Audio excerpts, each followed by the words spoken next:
सास बहू का लिव इन रिलेशन। नेहा खुले विचारों वाली लड़की थी। अरे नेहा, क्या दिन में सोती है? ससुराल में ऐसा नहीं चलेगा, वहां तो काम करना पड़ेगा। काम जितना काम होगा कर लूंगी माँ, पर अगर कोई ये कहे कि सारा आराम छोड़कर सिर्फ काम ही करना है तो ना भी ना, मुझे नहीं करनी शादी। अरे कैसी बात कर रही हो? अच्छा चलो जाकर नहा लो, मैं नाश्ता लगा देती हूँ, फिर तुम्हें कॉलेज भी तो जाना है। नेहा कॉलेज के लिए निकल जाती है। वो सोचने लगती है कि ससुराल में वो कैसे मैनेज करेगी।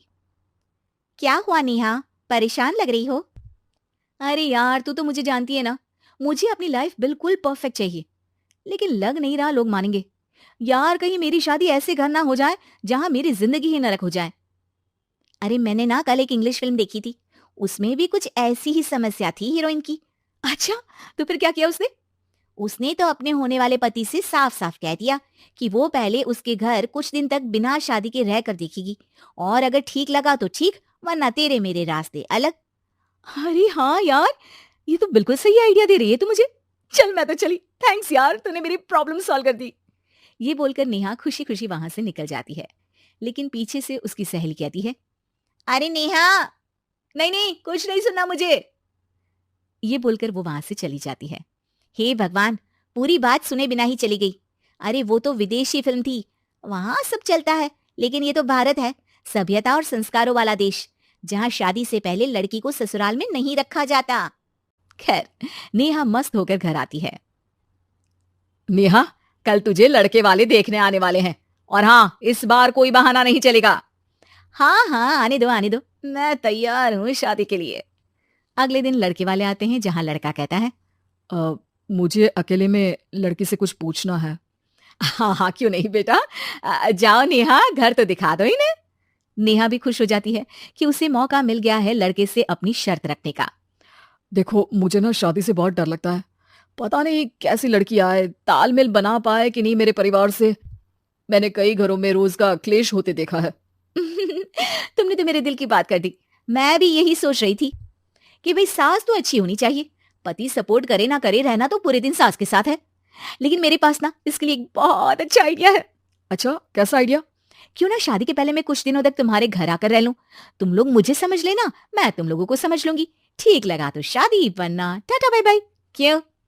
लड़के को नेहा की बात में दम लगता है। वो घर के सभी लोगों के सामने नेहा की बात रखता है। अरे पागल हो गई है क्या? ये कैसी शर्त है? अरे शादी से पहले मैं क्यों तुझे किसी और के घर भेजूंगी रहने?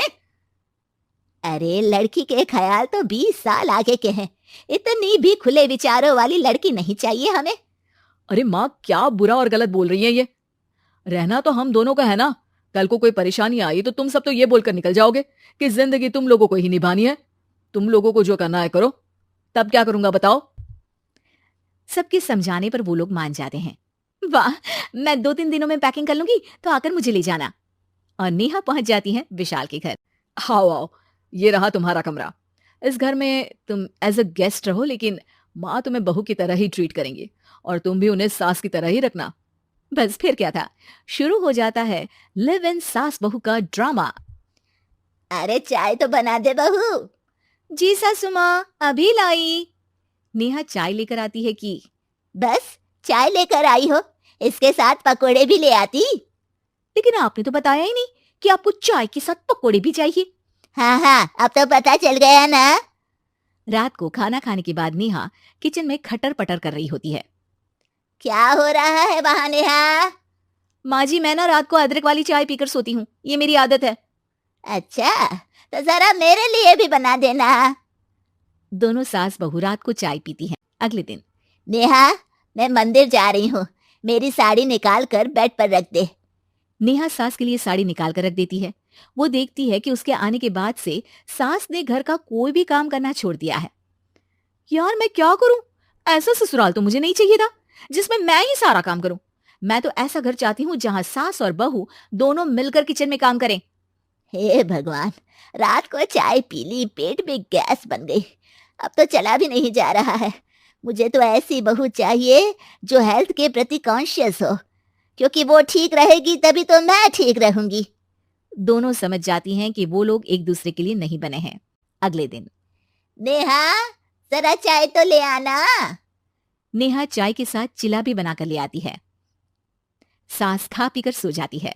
अगली सुबह तेरी बुआ सास आ रही है, उसे मैंने तेरे बारे में बताया है। तभी वहां गंवार सी एक महिला आ जाती है। चलो यहां से निकलो, कुछ नहीं है खाने के लिए, जाओ। ए नेहा, तमीज से बात करो, ये मेरी ननद यानी आशीष की बुआ है। हाय रे दैया, इतनी आकड़ वाली लड़की, अरे यही है ना जो शादी से पहले ही आकर बस गई है यहाँ पर। बस नहीं गई हूँ, बसना है या नहीं ये डिसाइड करने आई थी, लेकिन इन लोगों के रिश्तेदार इतने गंवार हैं तो मैं तो ना कर रही इस घर में शादी। और भाभी, और क्या कमी थी हमारे आशीष में जो आपने ऐसी लड़की की शर्तों को मान लिया? अरे वो तो आशीष के कहने पर मैं झुक गई, वरना ऐसी लड़की को तो मैं घर में घुसने भी ना दूं। ए हेलो, ऐसी लड़की कैसी लड़की? हाँ, बिना समझे बुझे शादी कर लूं? अब तो समझ गई ना कि हम लोग गांव के हैं। भाभी को खाट पर सोना और रिश्तेदारों का गांव से आना जाना तो लगा ही रहना है इस घर में।